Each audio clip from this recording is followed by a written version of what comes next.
is one thing to hold up a defund the police poster in a protest march, but it's definitely another to teach abolish the police on our college campuses. But that's what's happening at a school in North Carolina. How would the guys from Live PD feel about that? Tonight, they're going to weigh in. And later, it is Friday night. So let's get the weekend started the right way with news we cannot believe even made the news. It's The Lighter Side with two of the best comedians in the business. All next.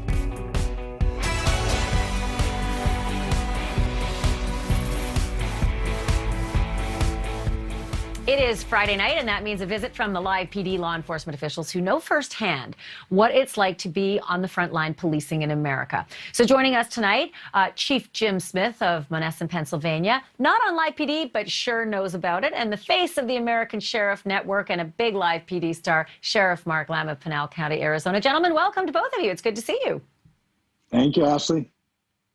Thank you. Okay, let's just dive right in. At Davidson College in North Carolina, they're now offering this course called, quote, Abolishing the Police, which according to the class description will examine the relationship between blackness and policing. So Mark Lamb, Sheriff, I'm assuming that that's not going to go over very well with a lot of people in law enforcement.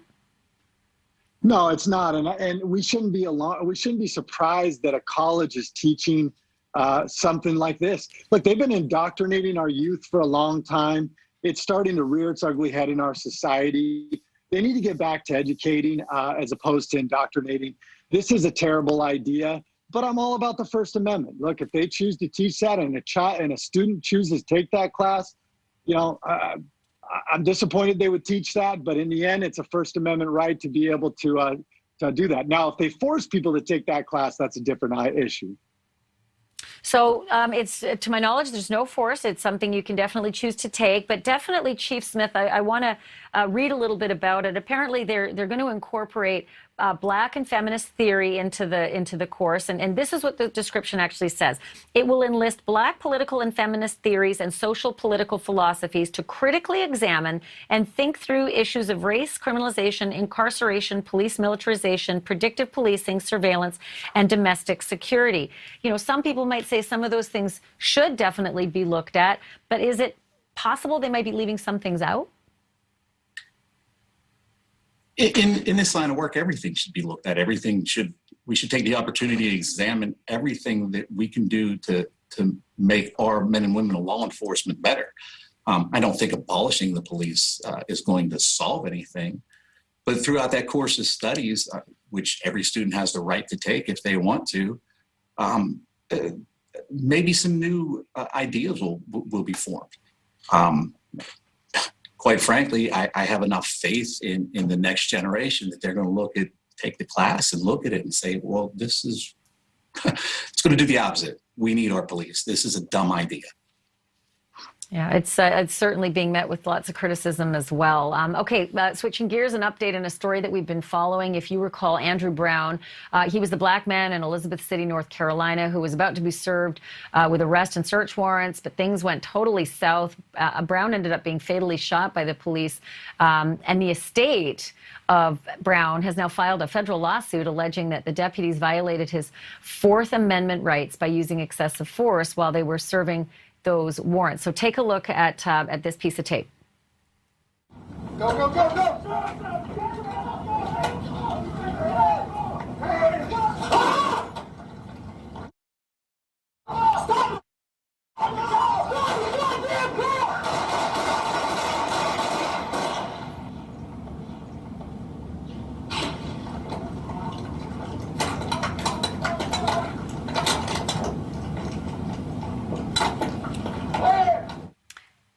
So, Sheriff Lamb, one of the issues with this particular incident was that Andrew Brown took off in his car and actually hit some of the police. And the police said that he used the car as a weapon. What are the odds that they're going to prevail in this suit, given that a lot of that actually is on video? Well, they shouldn't prevail in this suit. This was deadly force was justified in this. Look, we just had a situation like this, Ashley, a few months ago. We had a pursuit that originated in our county.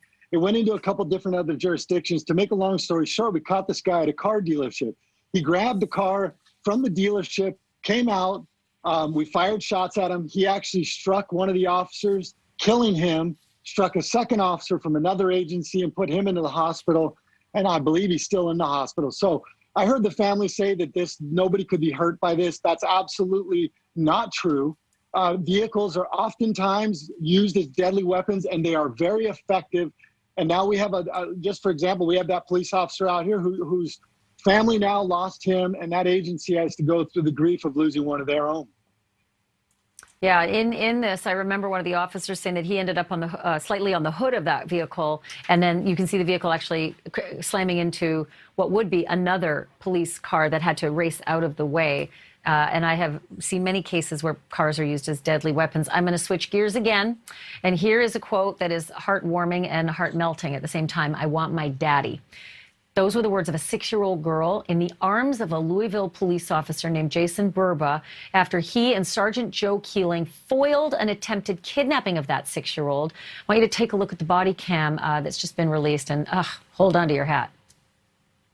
Hands! Put your hands in the air. Stay right there. Stay right there. 10,602 Grafton Hall. Keep your hands in the air. Turn around, back towards me. Turn around and back towards me. Back towards me. Keep walking back. Keep walking back. Keep walking back. Keep walking back. Keep walking back. Get on your knees. Get on your knees. One more in the car. Hello. It's okay. Come here. It's okay.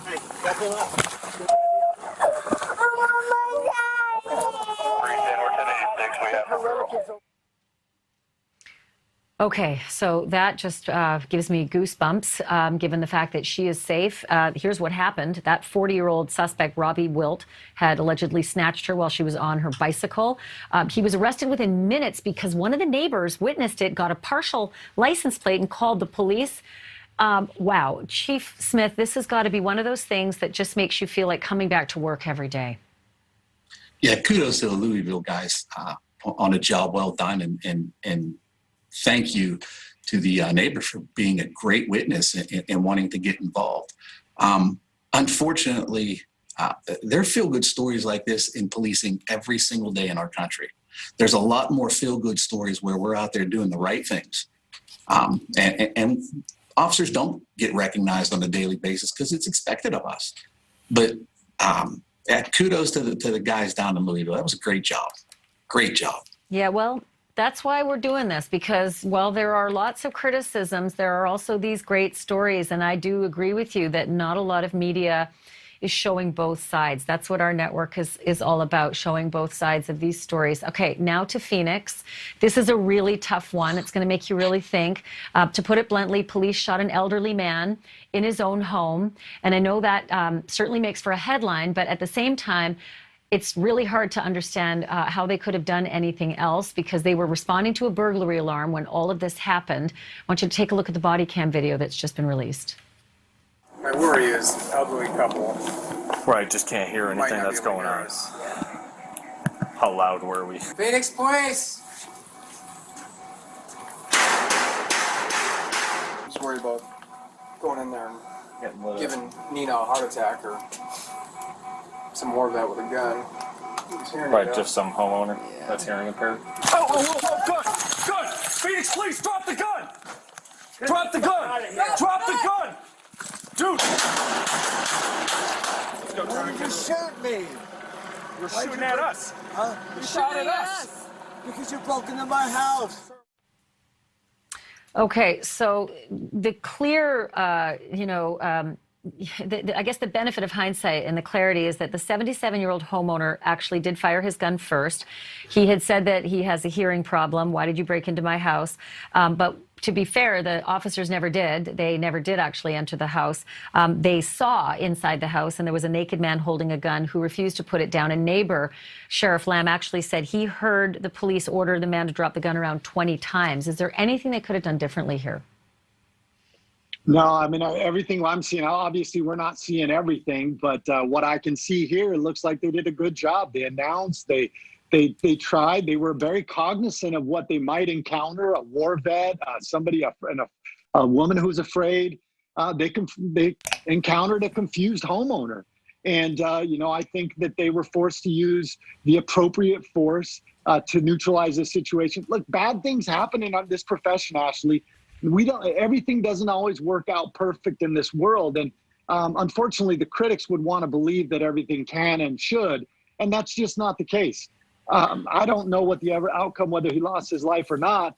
But he did not. I want to be everything clear. Yeah, okay. He did not. Thank goodness, right? Because that's another Yeah, story. thank He survived this. Thank God. He was actually standing there afterwards, and you could see him actually. Well, he was naked, so he had to block out. But there's blood on his feet. But he was alive. But you're right. Bad things happen, and things can be really, fog of war. I can imagine. I can't imagine actually what you guys do.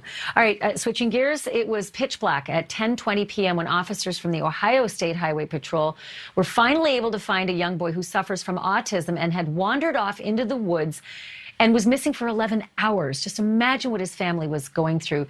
Helicopters with night vision were brought in. They pinpointed that boy, and officers on four-wheelers reached him about 30 minutes later. The brush was really thick and hard to get through, but here is the heartwarming moment when they made contact. Take a look. I got the spotlight off just a little bit to get him over in that direction, and it looks like they're making contact with him. We just passed 202, and those are firefighter units, and I believe they have made contact. Okay, yep, they have the child. Oh, those words, they have the child. Chief Jim Smith, I guess once again, this is one of those stories where you want to come back to work when you see this kind of thing happen. This is one of those stories that makes everybody that signed up for this job happy that they signed up for this job. We all come to work every day with the intention of making a difference and making someone's life better. And again, two prime examples of the police officers in the different departments doing their jobs, doing it right, and making a difference. And Mark Lamb, helicopters, night vision, ATVs, that doesn't come cheap. Does that sort of ring frustratingly when you hear the defund the police arguments? It does. We average about 300 search and rescue calls a year. We probably save a good 60 lives every year with search and rescue. We're now also saving lives of those left behind in the deserts by the smugglers, by the cartels who are trafficking humans and drugs in here. They leave people for dead in the deserts all the time. And we're forced to use our air equipment and our assets to go and find those people. You know what? We don't tally it up at the end of the month and say that it wasn't worth it. We are out there to save lives. These good men and women do it, and my people do it every day. 300 plus search and rescue calls a year, and 60 plus lives saved a year. We don't tally it at the end. We're grateful that we're able to do it, and they deserve the men and women deserve the credit for getting out there and saving lives. It's why you are the American Sheriff of the American Sheriff's Network. Mark Lamb, thank you so much. And Chief Jim Smith, Chief of the City of Monessen, Pennsylvania, thank you both so much for joining me for the great and the ugly, all part of it. Thanks so much. Thanks, Ashley. God bless. Always good to have Ashley. you guys. And coming up, we're going to keep on this theme because a police chief from a major U.S. metro area has instituted a radical new approach to policing, customer service. That's training for all of his officers, and he is going to join us next to talk about how it's going, whether it's been a good idea, and he's going to talk about that price tag. That's next.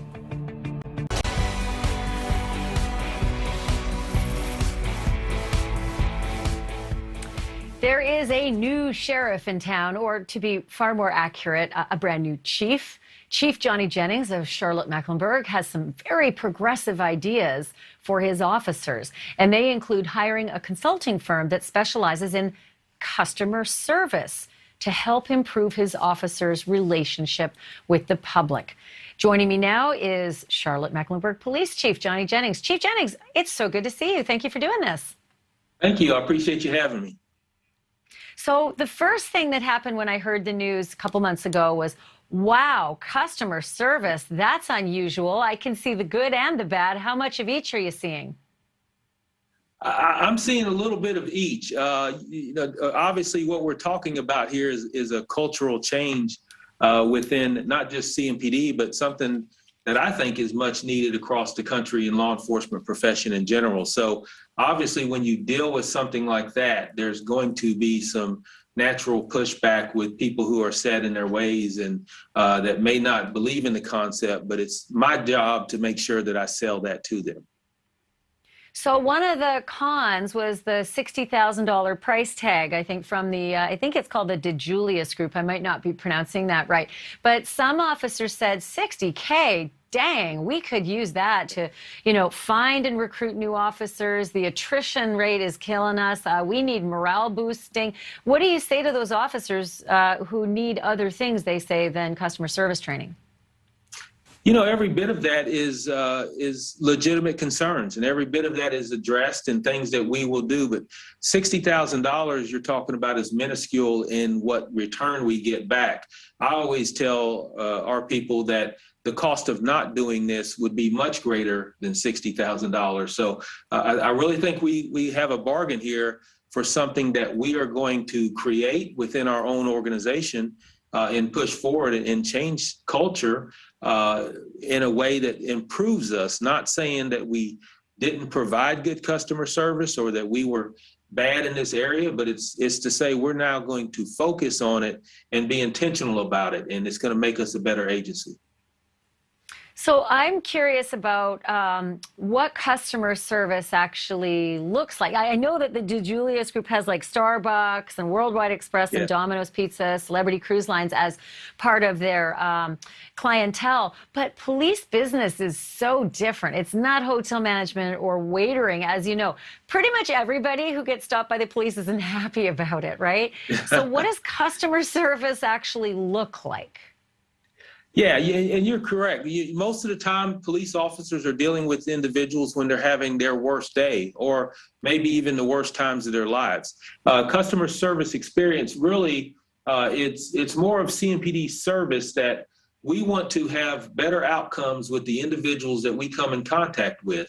98% of those individuals are not criminals that we are arresting, or even fewer of those are individuals that turn into hostility where it's a use of force or something like that. So we're talking about the majority of those contacts and how can we be intentional to have positive outcomes, at least on our end, that we do our role to have the most positive outcomes possible.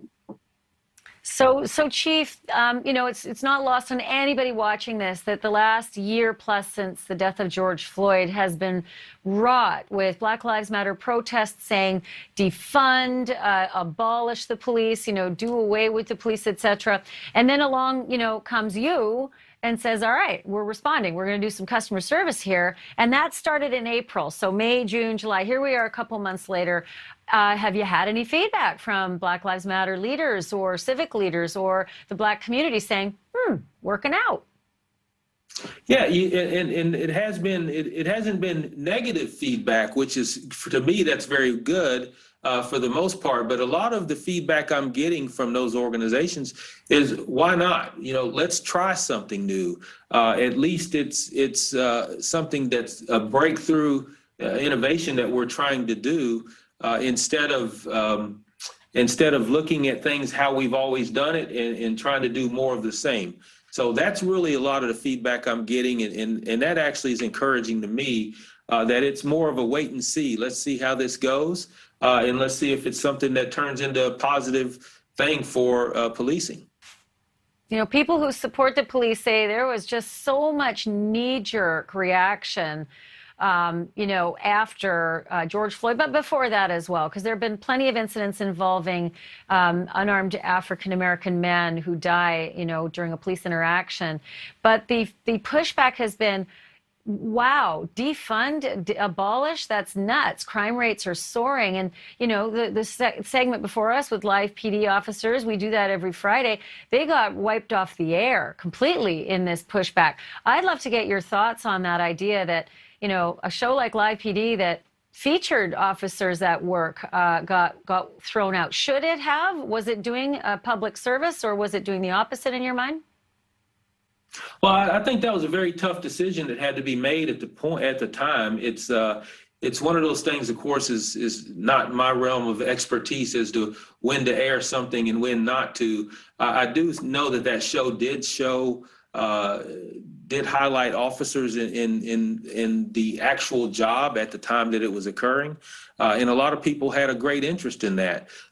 So given the atmosphere that we were in last year, and for them to pull that off, that was a decision that they had to thoroughly think about and make based on, I'm sure, feedback that they were getting.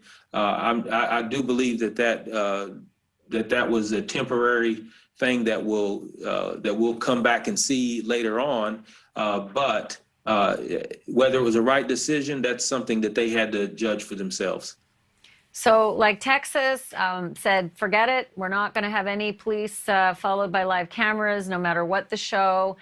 Other states have voiced similar, theory, but I would love to hear from you. I mean, look, I worked there, full disclosure. I worked at Live PD. I had a show called Live Rescue. I was a huge fan as well of Live PD. I would love to know what you think about the prospect of having, a show like Live PD follow you and your officers to have full transparency and show what they do every night. Yeah, I would be absolutely open to that. I think that when you have that transparency of real-time information that's coming through, it really allows the public to see what officers really encounter and go through every single day. Now, of course, you are put in a situation where serious incidents could happen that you may not want to have aired, particularly that close to being live on television. But at the same time, I think the majority of our interactions and the majority of our calls for service are generally some that show officers in a heroic state and that show the great work and the fine young men and women that we have in this profession. And I think we should celebrate that. Chief Johnny Jennings, I hope you'll be a regular on the show. I've really enjoyed our conversation. Thank you for this. Yes, thanks for having me at any time. Oh, that's good to hear. Music to my ears. Okay, well, you're on tap then. Okay, coming up next, Cheech and Chong made the best weed jokes of all time until tonight. Find out why one man's dope lunch is another man's treasure. That is next.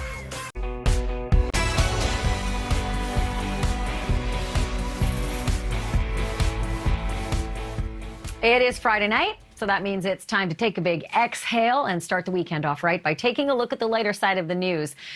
This stuff we can't believe made the news. Tonight we're doing it with comedian Judy Gold, who is author of Yes, I Can Say That. When they come for the comedians, we are all in trouble. And also with us for the first time is comedian Maz Jobrani, host of the podcast Back to School with Maz Jobrani. He's also appearing around the country right now as part of his tour called Things Are Looking Bright. Maz, I'm glad that you think things are looking bright. That makes me feel good on a Friday night. And welcome to the show. Thank you. When I said it, I was a little worried that I might jinx things. So I don't know if I have, but I'm just going to keep going with things that are looking bright.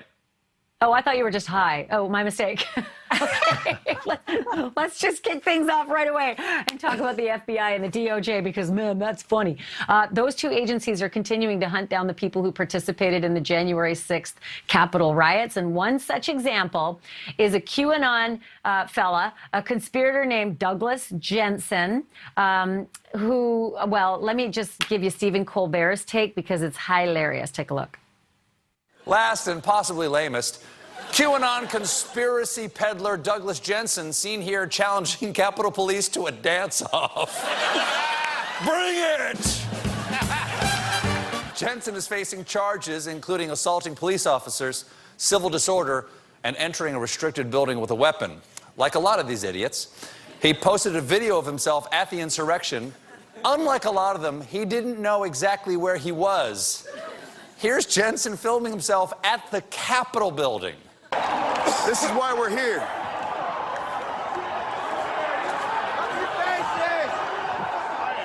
White House. Just so you know. Just so you know. No, you're not. Judy G. I don't even need to tee up any more than that. I'm at the White House. No, you're not. I mean, I find it shocking that these people are so stupid. I had no idea. I thought they were Mensa. First of all, you're videotaping yourself committing a major crime and you don't even know the name of the building that you're invading. Do these people realize that if they showed up at Mar-a-Lago, they'd be like, get out of here. Get out of here.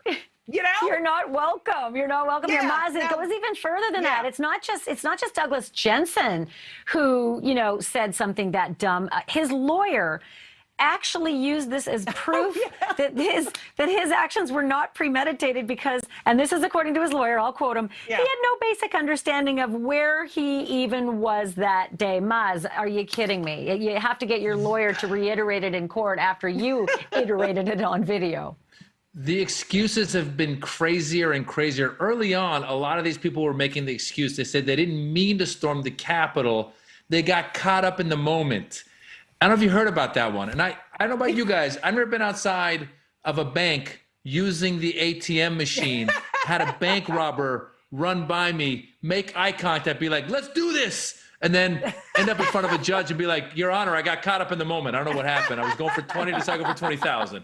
Horrible. I hear you. It's almost precious if it weren't so true and awful. Okay, I'm gonna switch now to a segment we now like to call This Week in Karen, or TWIK is a little easier. Wow.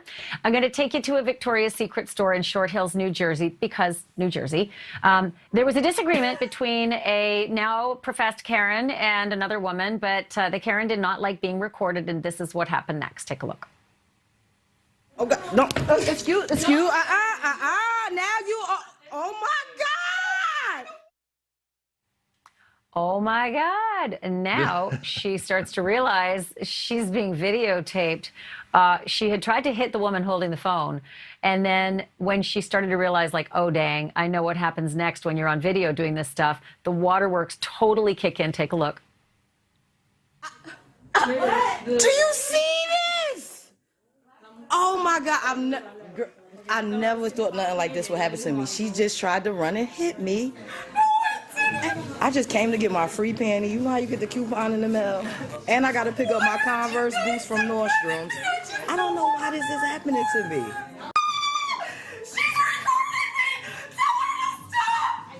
You keep lying saying I'm threatening you, so I'm recording to protect myself.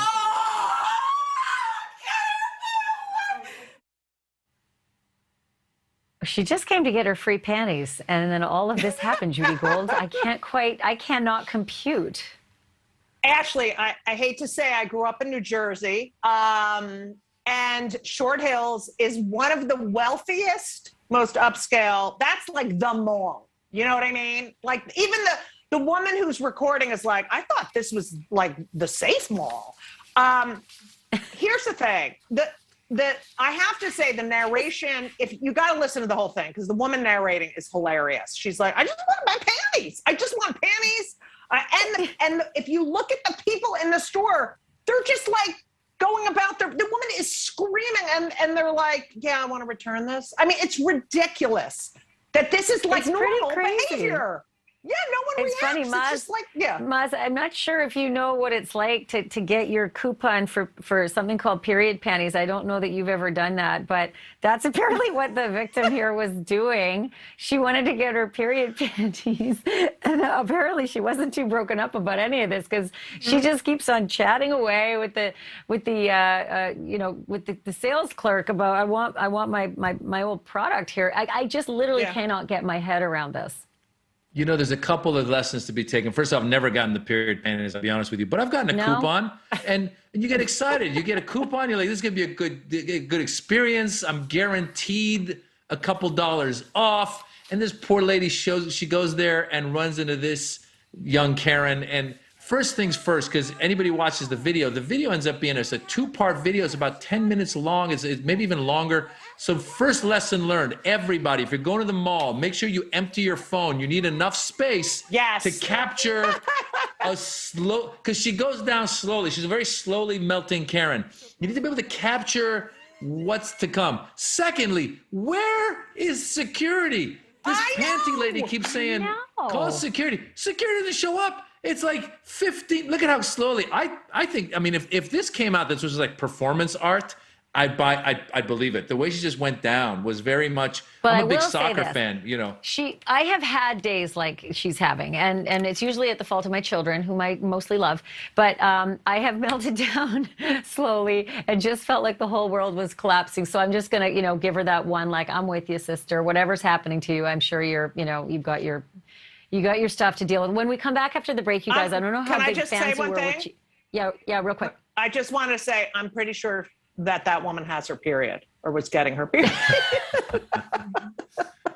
Okay, sorry. I got to get that. I can identify there. Yeah. I don't know if you guys grew up with Cheech and Chong, but their album in the 70s was like manna from heaven for me. And now tonight there's something that rivals that Dave's Not Here, man. One of my favorite bits of all time. So when we come back after the break, just how awesome is this next weed joke coming up?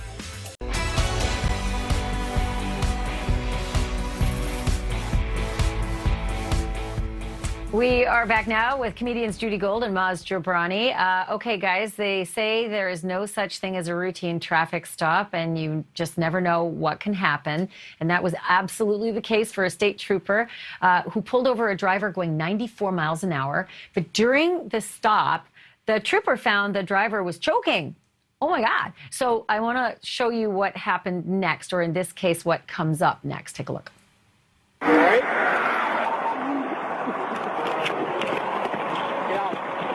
Can you breathe?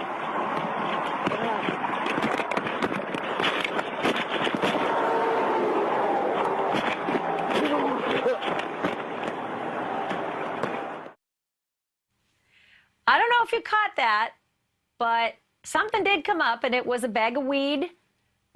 Judy Gold, the officer, actually saved the driver from choking on a bag of weed that he had actually eaten because he was getting pulled over for going 94 miles an hour.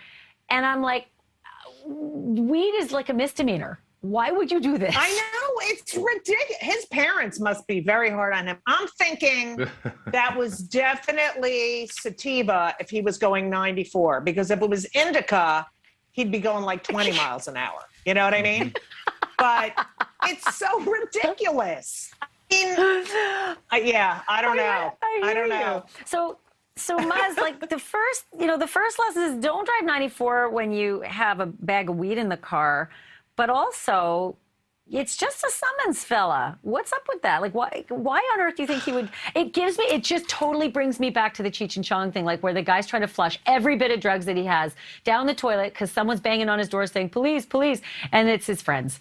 Yeah, Dave's not here, man, Yeah, there's a lot of problems here. Number one, this shows us why we need a national legalization of weed, because the laws are confusing sometimes. You're like, can I take it on the plane? Can I take it here? Can I not? I don't. Sometimes I get confused. Now, that said, I wouldn't throw it down my throat.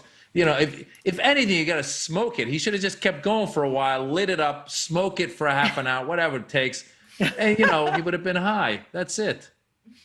Slow speed chase. That's all it would have amounted to. But it's amazing. Like, there it is. The officer saved his life, got the bag of weed out. Like, way to go. That's heroic, if I do say so. Okay, so the guy ended up being cited for speeding, too. Go ahead, Jeff. Go ahead, Maz. Have either of you ever done Heimlich to anyone? I one time was with a guy who was choking, and I didn't know, because I was telling a story that was kind of sentimental, so I thought he was crying, and I thought I was waxing poetic. I'm like, wow, what a great story. Took someone else. Thomas Hayden Church happened to be sitting next to us. I'm not making this. He goes, hey, bro, you think he needs the Heimlich? I go, I don't know. And you got to be giving the Heimlich. So good for this cop for saving this guy's life. What came out? Judy wants to know what came out, of course. It was calamari. It wasn't weed. He couldn't have smoked it. Yeah. There you go. Thank you for that. By the way, the whole Thomas Hayden Church, this is like a Forrest Gump episode. It's pretty amazing. Okay, so I want to take you now to golf, because golf is funny. Oh, yeah. Rory McIlroy, who's, hysterical. He's a world-class golfer, but he does not have much of a future in fighting crime. I want you to take a look at a caper, which seemingly had no execution plan, no getaway plan, no disguises, and yet Perp pulls it all off in broad daylight at the Scottish Open. Take a peek.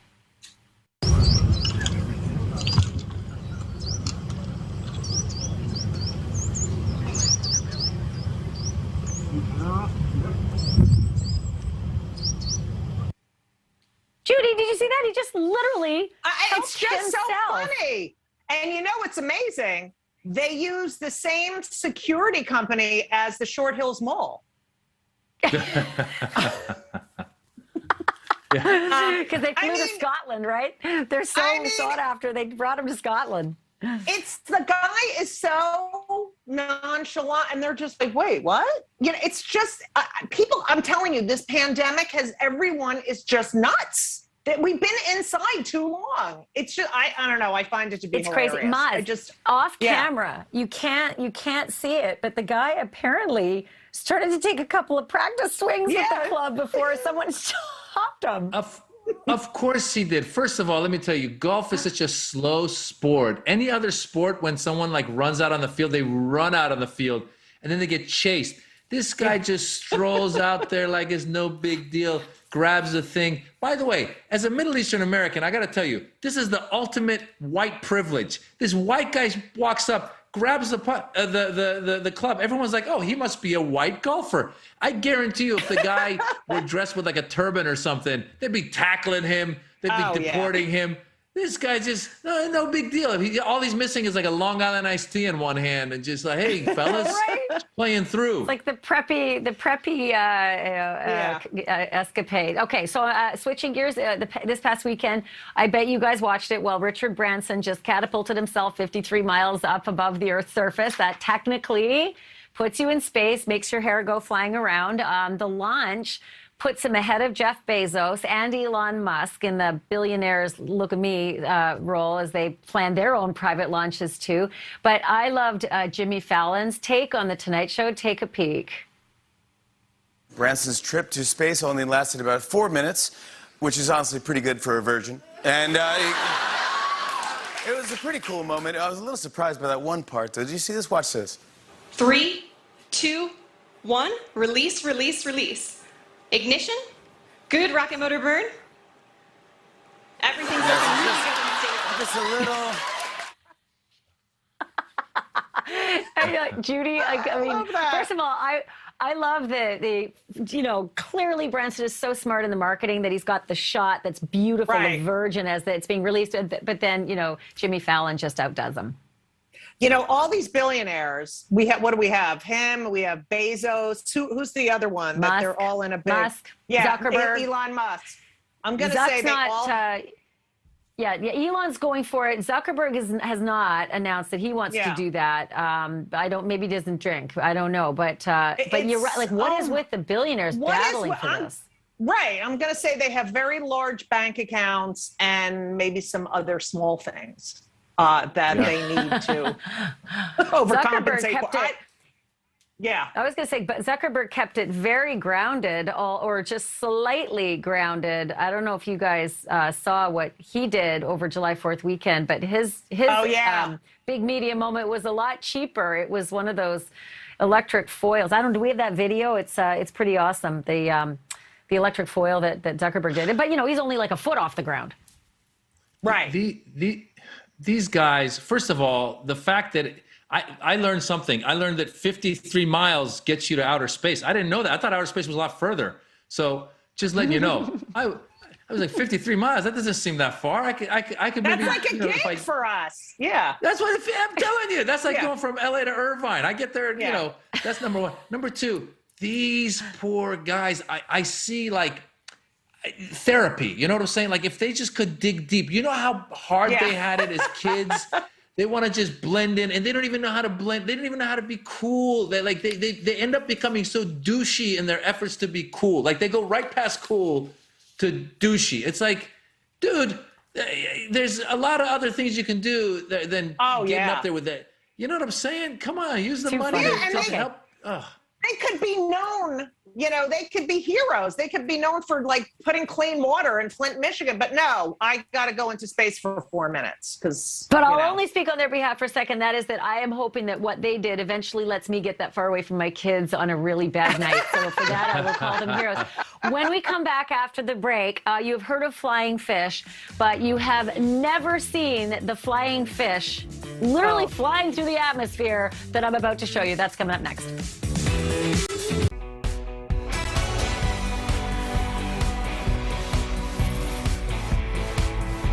Back again with Judy Gold and Maz Jobrani. All right, guys, apparently people do a little too much fishing out of Lake Utah to the point where there are now no more fish to fish for.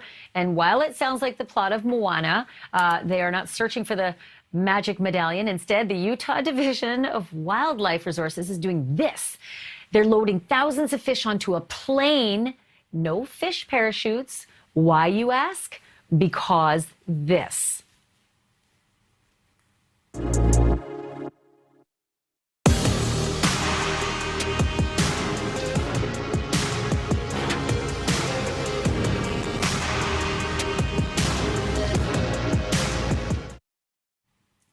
I'm like, if I'm one of those fish, I'm like, bro, what up? Help! Like, that scared me for a minute. But the music is so delightful, Maz. It makes you think, like, is this like a snuff film or what is this? Yeah, it really is kind of nice. Makes you want to go out there and just drop fish from the skies. You do got to think about the fish perspective, because they're like, oh, we're in water, we're in air. Ah! And then they survive. They get in the water again, and then someone fishes them out. They're like, oh, we're dead again. So these poor fish, lots of ups and downs. They get hit twice. Judy, the truth of it is, I didn't know this. They do this every summer since the 50s. They used to do it with milk cans, not with the airplanes. But the fish are so small, they survive. Apparently, it's not, obviously, that's why they're doing it. And they can drop 35,000 of them in one single flight. So it's actually probably a pretty good idea. It's just kind of harrowing if you're the viewer and you don't know the background. Wait, so they take the fish out of somewhere else, put it in the plane. Farm them. I don't know about the I don't know about the source of them, but they definitely put them on the plane and do that full-on drop, and they survive it because they're little enough. Oh, do they get? I got only like 30 seconds left, so you got one thing to say, and then I got to sign out. No, I feel bad for them, and they don't get frequent flyer miles because they're dead. You know, it does make for some seriously great video, guys. Thank you so much. I could go on and on with you, but I'm flat out of time. Judy, you can pick up Judy's book. Yes, I can say that at judygold.com, and you can catch Maz Jobrani at clubs and theaters around the country as part of his Things Are Looking Up. Things Are Looking Bright, I should say, comedy tour, and obviously your podcast also, Back to School with Maz Jobrani. Great to have you guys. Have a wonderful weekend, and thanks for being here.